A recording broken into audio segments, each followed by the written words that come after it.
గీసేరే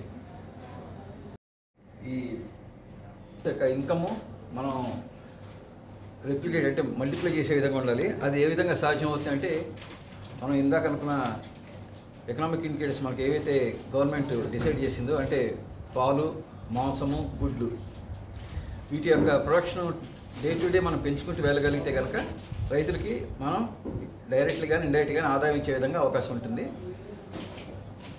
ఇది పాపులేషన్ పెరగాలి, అది హెల్తీగా ఉండాలి. దాని వైద్య దినోత్సవం జరుపుకుంటున్నాం. నేను ఒక వెటనరీ డాక్టర్ అయినందుకు గర్వపడుతున్నాను. ఎందుకంటే ఈరోజు ముఖ్యంగా మనం అంటే పశు వైద్యుల్ని గౌరవించుకునే రోజు ఈరోజు. అది ఎందుకంటే నేటి నుంచి కూడా సార్ చెప్పారు, మనం ఏంటంటే ప్రతి మనిషి కూడా పొద్దున్నే లేచి పాలు తాగుతాడు. దాంట్లో ఆ పాలు స్వచ్ఛమైన పాలు, ఆరోగ్యకరమైన పాలు రావాలంటే పశు వైద్య దినోత్సవం అనేది ప్రతి ఏటా కూడాను చివరి శనివారం అంటే 4వ శనివారం జరుపుకుంటాము. ఇప్పుడు ఈ సంవత్సరం ఈ కార్యక్రమం పశు వైద్య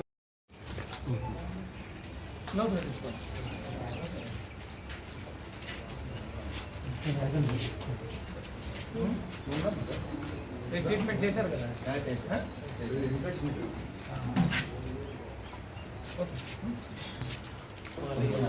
గోర్లు కట్ చేసుకున్నా, గోర్లు మిషన్ తెచ్చుకున్నావా? ఏ కడతాం మన దగ్గర మనుషులకు ఏ విధంగా అయితే మనం టీకాలు వేస్తామో ఖచ్చితంగా టీకాలు కూడా చేయించాలి. 8 రకాల జబ్బులు రాకుండా ఒక టీకాలు కూడా అది సంవత్సరం చేసుకోవాలి. అంటే 8 రకాలు మీరు బయట తెచ్చుకోవాలి. మన దగ్గర ఈ రేబీస్ అనే వ్యాధి రాకుండా ఫ్రీగా ఇస్తాం, ప్రతి సంవత్సరం ఇస్తాం. ఈరోజు వేసిన మళ్ళీ నెక్స్ట్ ఇదే విధంగా మనం ఫ్రీగా చేస్తాం. ఈరోజు చేస్తున్నాం కదా, ఫ్రీగా చేస్తాం. ఏది రేబీస్ అనేది పిచ్చి రాకుండా, అది మనం పిల్లల్ని ఏమైనా కలిసి ఇబ్బంది లేకుండా. సో ఇవాళ ప్రత్యేకంగా మనం ఫ్రీగానే చేస్తున్నాం. ఇవి మా దగ్గర ఉంటే వేస్తాం, లేకపోతే ఈ రేబీస్ వరకు మనం సంవత్సరం అంతా ఫ్రీగా చేస్తాం. 8 రకాల జబ్బులు ఉన్నాయి చూడండి, అది మీరు బయట తెచ్చుకోవాలి, టీకాలు తెచ్చుకోవాలి. చిన్నపిల్లల్ని ఏ విధంగా పెంచుకుంటున్నామో చిన్నపిల్లలతో పాటు ఇది కూడా ఉంటుంది కాబట్టి పిల్లలకు ఇబ్బంది లేకుండా, మీకు ఇబ్బంది లేకుండా ఈ టీకాలు ఖచ్చితంగా వేసుకోవాలి. తర్వాత చాలా జాగ్రత్తగా మీరు ట్రైనింగ్ ఇచ్చుకోవాలి. ఈ నోటి చొంగ అది మనం తినే ఆహారం వాటిని చూసుకోవాలి. ఇంత అది మనం ప్రత్యేకమైనప్పటికీ మన ఆహారం అలవాట్లు దాని ఆహారం వల్ల కొంచెం తేడా. సో ఇది మీరు ఎన్వి చేస్తారా మాంసం లేదా? ఎందుకని మీరు తింటారా? తింటారు కదా, దాన్ని కూడా పెట్టండి. మాంసం పెట్టండి, కాకపోతే కారం ఉప్పు వేయకముందే ఆ ఉడికిన ముక్కలను బయటకు తీసేసి తీసుకోవాలి. కారం ఉప్పు తగ్గితే ఏమైందంటే మళ్ళీ లోపల ఎంట్రైటిస్ అని చూస్తున్నావా? ఇంకో డాక్టర్ గారు వస్తారు.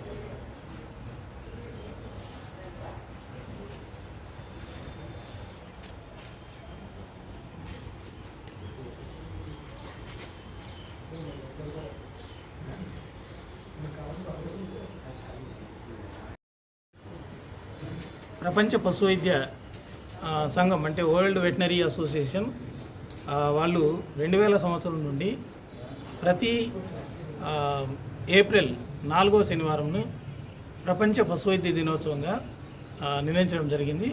అప్పటి నుండి కూడా ప్రతి సంవత్సరం ఏప్రిల్ 4వ శనివారంను ఈ ప్రపంచ పశు వైద్య దినోత్సవం జరుపుకోవడం జరుగుతుంది.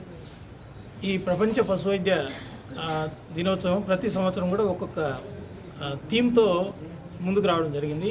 ఈ సంవత్సరం థీము యానిమల్స్ అన్నిటికి కూడా టీకాలు వేసి మానవాళి యొక్క ఆరోగ్యాన్ని, ఈ పశువులకు వచ్చే వ్యాధుల నుండి మనుషులకి సంక్రమించకుండా ఆరోగ్యాన్ని కాపాడడం కోసం ఒక థీమ్ను మనం ఈ సంవత్సరం ఏర్పాటు చేయడం జరిగింది. అందులో భాగంగా ఈరోజు రాష్ట్ర వ్యాప్తంగా అయితేనేమి, దేశవ్యాప్తంగా, ప్రపంచవ్యాప్తంగా, ముఖ్యంగా మన మచిలీపట్నంలో ఈరోజు ఈ ప్రపంచ పశు వైద్య దినోత్సవం ఇక్కడ ఉన్నటువంటి డాక్టర్సు, అదేవిధంగా సహాయకులు అందరితో కలిపి ఈ ప్రపంచ పశు వైద్య దినోత్సవాన్ని జరుపుకోవడం జరుగుతుంది.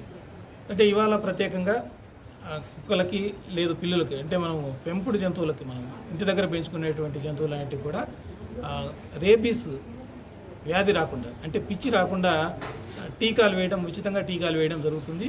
అదేవిధంగా ఇవాళ వచ్చిన కుక్కలన్నిటికి కూడా వేస్తున్నాం. ఇది కంటిన్యూగా ఈ గాలికుంటి వ్యాధి నివారణ టీకాలు కూడా ఇప్పటికే స్టార్ట్ చేసినాము. జిల్లాలో ఉన్న ప్రతి గేదెకు, ప్రతి ఆవు కూడా ఈ గాలికుంటి వ్యాధి రాకుండా టీకాలు చేయడం, పాల ఉత్పత్తి తగ్గకుండా ఉండటం, ఇవన్నీ కూడా నాణ్యమైన పాలు, నాణ్యమైన గుడ్డు, అదేవిధంగా నాణ్యమైన మాంస ఉత్పత్తిలోనూ మానవాళికి న్యూట్రిషన్ కోసం ఉపయోగపడే విధంగా ఎలాంటి కల్తీ లేకుండా చూడడం అనేది, దానికోసం ఈ వెటనరీ డాక్టర్స్ అంతా కూడా, పశు వైద్య సిబ్బంది అంతా కూడా కృషి చేయడం జరుగుతుంది. అందులో భాగంగా టీకాల కార్యక్రమం ఇప్పటికే ఈ సంవత్సరం చేసుకుంటూ వచ్చాం. ఇక మీదట కూడా టీకాల కార్యక్రమం చేయడం జరుగుతుంది. రైతులకు అవగాహన కూడా కల్పించడం జరుగుతుంది. అంటే క్లీన్ మిల్క్ ప్రొడక్షన్, స్వచ్ఛమైన పాల ఉత్పత్తి ఏ విధంగా చేయాలి, ఇలాంటి అంశాలపైన కూడా మనము ఈ రైతులకు తెలియజేయడం జరుగుతుంది. ఇప్పుడే మనకి కొంతమంది పిల్లులు కూడా తీసుకొచ్చారు. సరే, పిల్లి ఇంట్లో ప్రతి వాళ్ళ ఇళ్లలో చాలా పిల్లలకు దగ్గరగా ఉంటుంది. అదేవిధంగా కుక్కలు కూడా చాలా దగ్గరగా ఉంటుంది. మరి ఈ జంతువుల నుండి మనుషులకు జబ్బులు వచ్చే ప్రమాదం ఉంది కాబట్టి అవి రాకుండా ఏ విధంగా తీసుకోవాలి జాగ్రత్తలు అనే దానిపైన కూడా ప్రతి ఈ పెంపుడు జంతువుల యొక్క యజమానికి కూడా మేము వివరంగా జాగ్రత్తలు తీసుకోవాలని చెప్పేసి ఇవాళ మా డాక్టర్స్ ద్వారా, మా సిబ్బంది ద్వారా, పశుసంవర్ధక శాఖలో పనిచేస్తున్నటువంటి ప్రతి సిబ్బంది ద్వారా కూడా తెలియజేస్తున్నాము.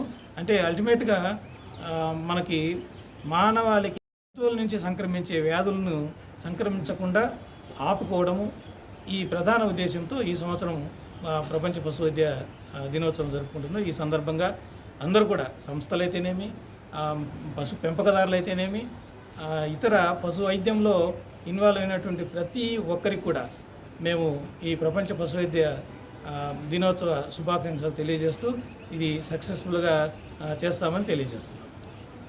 పాలు, అలానే మాంసం, గుడ్లు ఇవన్నీ కూడా ప్రజలకు అందేలాగా మన పశు వైద్యులు నిరంతరం పర్యవేక్షిస్తూ, ఎవరికి రైతులకి ఇవ్వాల్సిన సలహాలు ఇస్తూ, వాటిని ఫుడ్ సేఫ్టీ కింద తనిఖీ చేస్తూ మన ప్రజారోగ్యం కాపాడుతున్నాము.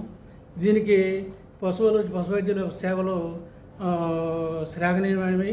ఎంతో కష్టపడి ఇవన్నీ కూడాను ఈ సేవలన్నీ అందిస్తున్నారు.